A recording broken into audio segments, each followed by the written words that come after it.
चतुर्थ स्कंद 17वां अध्याय। महाराज पृथु का पृथ्वी पर कुपित होना और पृथ्वी के द्वारा उनकी स्तुति करना।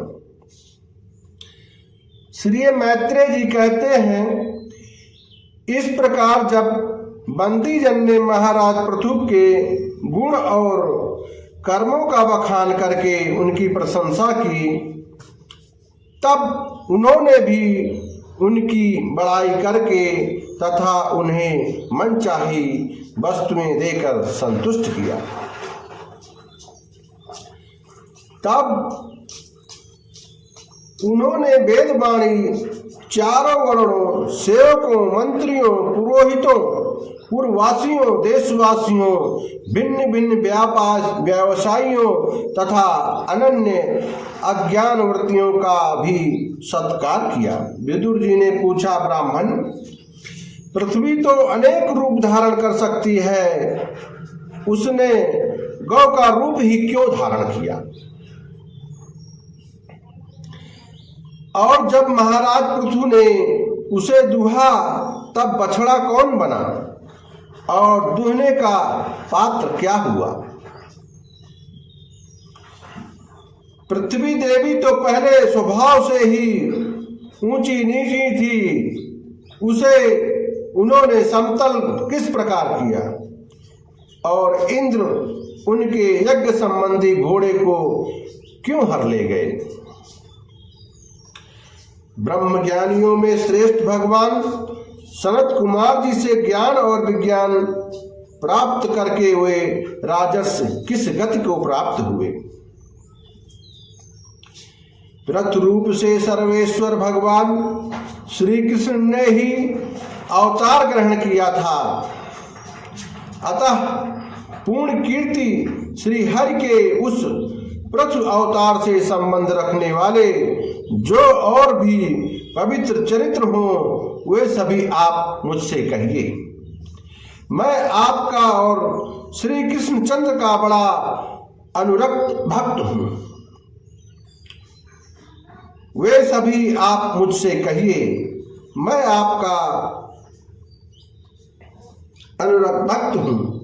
श्री सूत जी कहते हैं, जब विदुर जी ने भगवान वासुदेव जी की कथा कहने के लिए इस प्रकार प्रेरणा की, तब श्री मैत्रेय जी प्रसन्नचित्त से उनकी प्रशंसा करते हुए कहने लगे।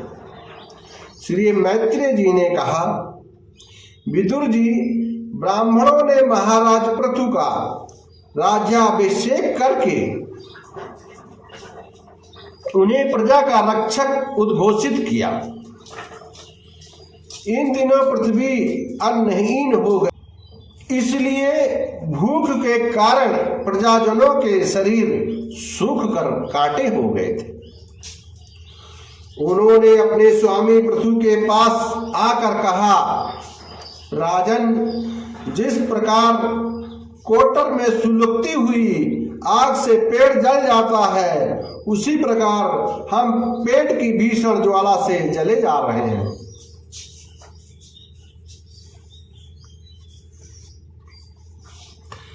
आप शरणागतों की रक्षा करने वाले हैं और हमारे अन्नदाता प्रभु बनाए गए हैं, इसलिए हम आपकी शरण में आए हैं।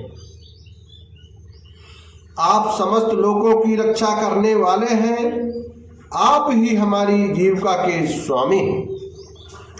अतः राजेश्वर, आप हम सुधा पीड़ितों को शीघ्र ही अन्न देने का प्रबंध कीजिए। ऐसा न हो कि अन्न न मिलने से पहले ही हमारा अंत हो जाए। श्री मैत्रेय जी कहते हैं, गुरुवर, प्रजा का करुण क्रंदन सुनकर महाराज पृथु बहुत देर तक विचार करते रहे। अंत में उन्होंने अन्नाभाव का कारण मालूम हो गया। पृथ्वी ने स्वयं ही अन्यों औषधियों को अपने भीतर छिपा लिया है। अपनी बुद्धि से इस बात का निश्चय करके उन्होंने अपना धनुष उठाया और त्रिपुर विनाशक भगवान शंकर के समान अत्यंत क्रोधित होकर पृथ्वी को लक्ष्य बनाकर बाण चढ़ाया। उन्हें शत्रु उठाए देख पृथ्वी कांप उठी और जिस प्रकार व्याध के पीछा करने पर हरिणी भागती है उसी प्रकार वह डरकर गौ का रूप धारण करके भागने लगी।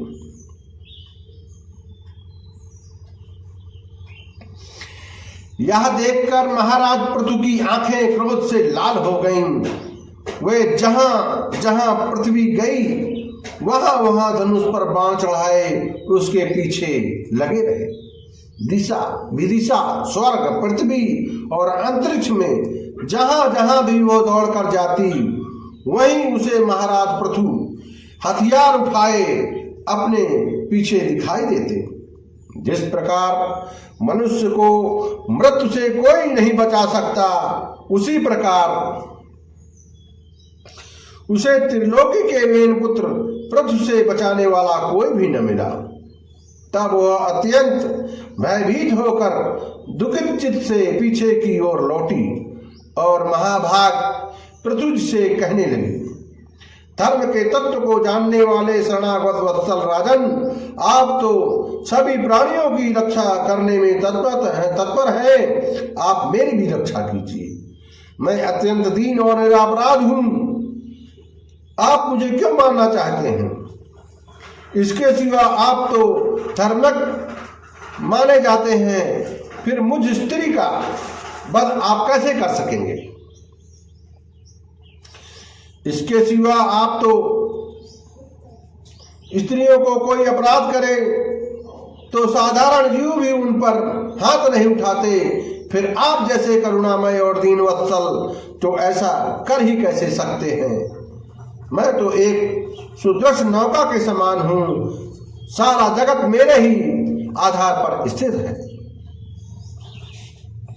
मुझे तोड़कर आप अपने को और अपनी प्रजा को जल के ऊपर कैसे रखें? महाराज पृथु ने कहा, पृथ्वी तू मेरी आज्ञा का उल्लंघन करने वाली है। तू यज्ञ में देवता रूप से भाग तो लेती है किंतु उसके बदले में हमें अन्न नहीं देती, इसलिए आज मैं तुझे मार डालूंगा। तू जो प्रतिदिन हरी हरी घास खा जाती है और अपने थन का दूध नहीं देती, ऐसी दुष्टता करने पर तुझे दंड देना अनुचित नहीं कहा जा सकता।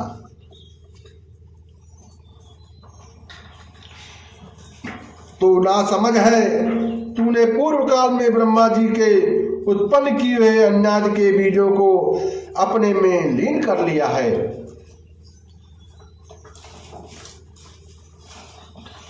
और अब मेरी भी परवाह न करके उन्हें अपने गर्भ से निकालती नहीं।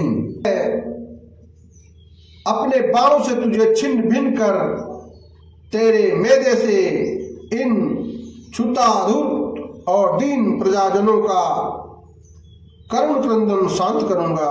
जो दुष्ट अपना ही पोषण करने वाला तथा अन्य प्राणियों के प्रति निर्दय हो, वह पुरुष स्त्री अथवा नापुंसक कोई भी हो, उसका मारना राजाओं के लिए न मारने के समान है।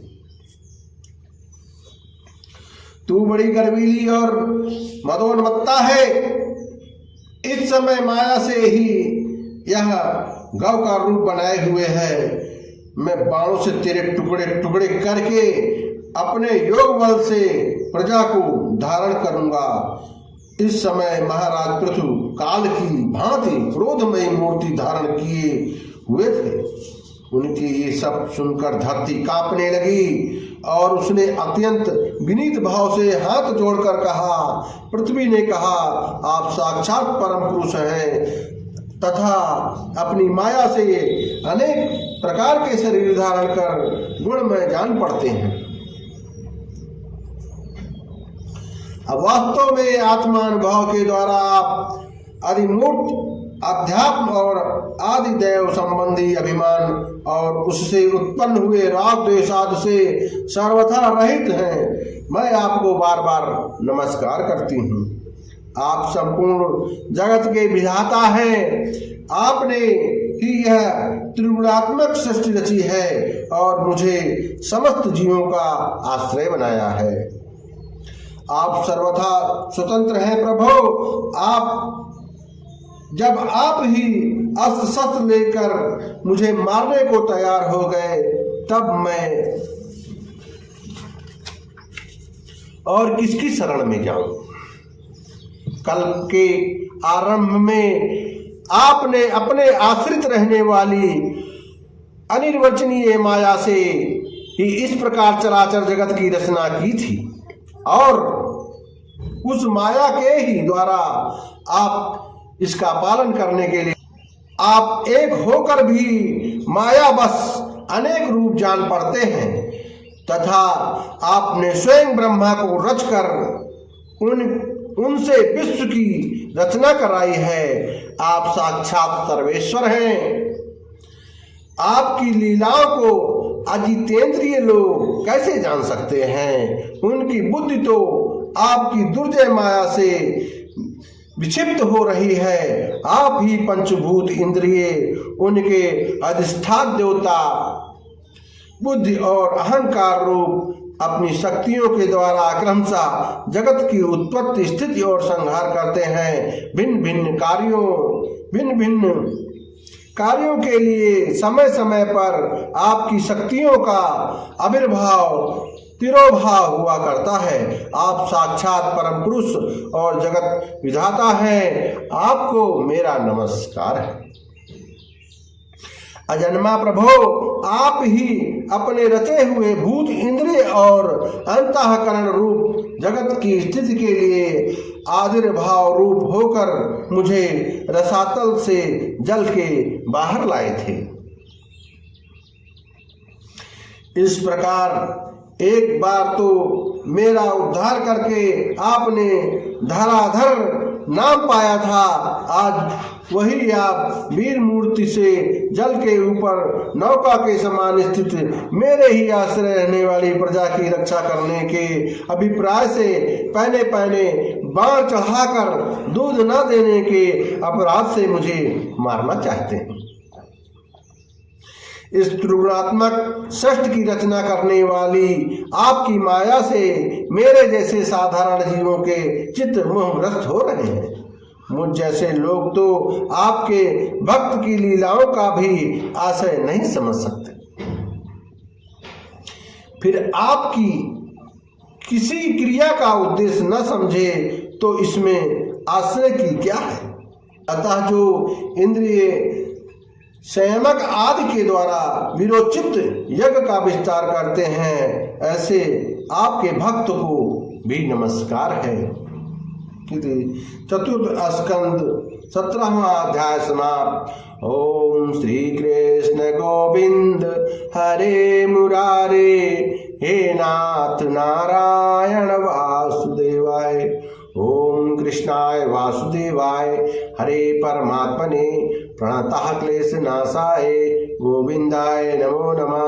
भागवत महापुराण की